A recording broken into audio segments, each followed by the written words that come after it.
Elif Shafak, Soufi mon amour, chapitre 14, Ella. Northampton, 22 mai 2008. Sous sa couette blanche, Ella avala sa salive. Sa gorge la fit souffrir. Rester debout tard et boire plus qu'à l'accoutumée plusieurs soirs de suite, ça se paye. Elle descendit pourtant préparer le petit déjeuner et s'assit à la table avec les jumeaux et son mari. Elle fit de son mieux pour avoir l'air de s'intéresser au bavardage sur les voitures les plus cool de l'école, alors qu'elle n'avait qu'une envie, retourner au lit et dormir. Soudain, Orly se tourna vers sa mère et demanda d'une voix pleine de soupçons et d'accusations : « Avi dit que ma sœur ne va plus jamais revenir à la maison, c'est vrai, maman ?»« Bien sûr que non, » répondit Ella. « Ta sœur et moi nous sommes querellés, comme tu le sais, mais nous nous aimons beaucoup. » « Est-ce que c'est vrai que tu as appelé Scott pour lui demander de larguer Jeannette ?» demanda Avi avec un sourire qui montrait que le sujet le réjouissait tout particulièrement. Elle regarda son mari avec incrédulité, mais David arrondit les yeux et leva les mains pour indiquer que ce n'était pas à lui qui en avait parlé, que ce n'était pas lui qui en avait parlé. Avec une aisance due à des années de pratique, Ella conféra à sa voix le ton autoritaire qu'elle prenait pour donner des instructions à ses enfants. « Ce n'est pas tout à fait vrai. J'ai bien parlé à Scott, mais je ne lui ai pas dit de se séparer de ta sœur. Je lui ai seulement suggéré qu'il ne fallait pas se précipiter dans le mariage. »« Jamais je ne me marierai, » annonça Orly avec la certitude de son âge. « Comme si un seul type au monde voudrait de toi comme femme, » ironisa Avi. En écoutant ses jumeaux se lancer des piques, Ella sentit un sourire nerveux écarter ses lèvres, sans qu'elle puisse se l'expliquer. Elle l'effaça de son visage. Mais le sourire était bien là, gravé sous sa peau, alors qu'elle les accompagnait à la porte et leur souhaitait une bonne journée. Ce n'est qu'en revenant s'asseoir à la table qu'elle se débarrassa du sourire, ce qu'elle fit en s'autorisant à bouder. On aurait dit que la cuisine avait été attaquée par une armée de rats. Restes d'œufs brouillés, bols de céréales à moitié pleins et tasses sales encombraient le comptoir. Spirit faisait les 100 pas sur le carrelage, impatient de sortir, mais même après 2 tasses de café et un verre de jus multivitaminé, elle ne put faire mieux que l'emmener quelques minutes au jardin. De retour du jardin, Ella vit que la lumière rouge du répondeur téléphonique clignotait. Elle pressa le bouton et, à son grand bonheur, la voix mélodieuse de Jeannette emplit la pièce. « Maman, tu es là ?»« Bon, je suppose que non, sinon tu aurais décroché. D'accord. J'étais tellement en colère contre toi que je ne voulais plus jamais te revoir. Je me suis calmée.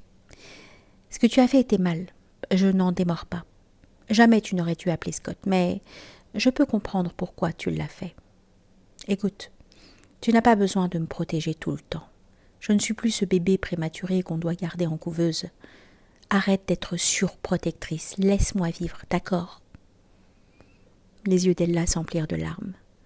L'image de Jeannette nouveau-née s'imposa à elle. Sa peau si rouge et fragile, ses petits doigts ridés et presque transparents, ses poumons rattachés à un respirateur.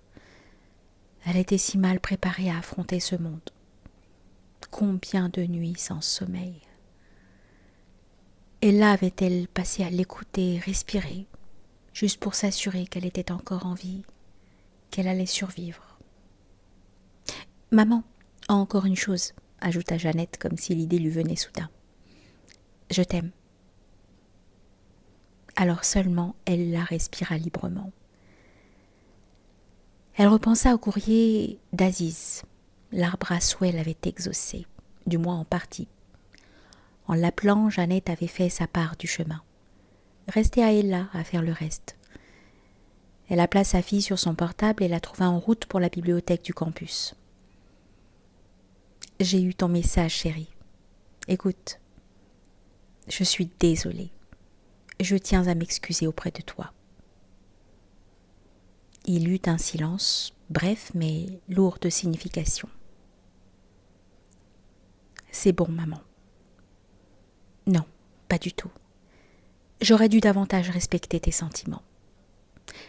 On oublie tout ça, d'accord ? dit Jeannette comme si elle était la mère et Ella la fille rebelle. Oui, ma chérie. Jeannette baissa la voix comme si elle avait peur de ce qu'elle allait demander. Ce que tu as dit l'autre jour m'a inquiétée. Je veux dire, est-ce que c'est vrai? Tu es vraiment malheureuse? Bien sûr que non, s'exclama Ella, un peu trop vite. J'ai élevé 3 magnifiques enfants.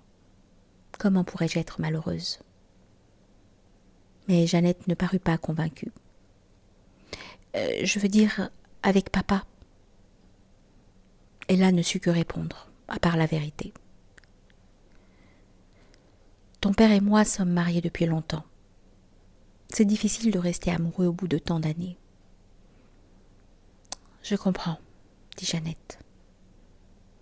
Ella eut l'impression que c'était vrai. Après avoir accroché, Ella s'autorisa à penser à l'amour. Elle se recroquevilla sur le fauteuil à bascule. Blessée et cynique comme elle l'était, comment pourrait-elle jamais refaire l'expérience de l'amour? L'amour était destiné à ceux qui cherchaient rime et raison à ce monde fou. Mais qu'en était-il de ceux qui avaient depuis longtemps abandonné cette quête? Avant la fin du jour, elle répondit à Aziz. « Cher Aziz, si je peux me permettre. Merci pour votre gentille réponse qui m'a donné du baume au cœur et m'a aidé à sortir de ma crise familiale. Ma fille et moi avons réussi à mettre derrière nous cette terrible incompréhension, comme vous l'appelez poliment. Vous aviez raison sur un point.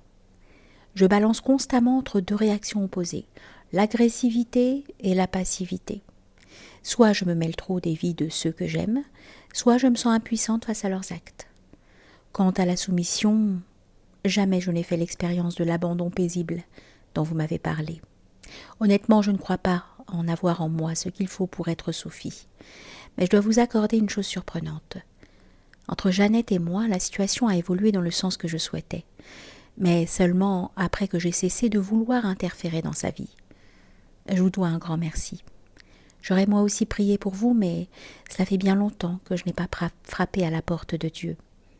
Et je ne suis pas certaine qu'il habite toujours au même endroit. Oh, est-ce que je ne me suis pas exprimée comme l'aubergiste de votre livre? Ne vous inquiétez pas, je ne suis pas amère à ce point. Pas encore. Pas encore. Votre amie de Northampton est là.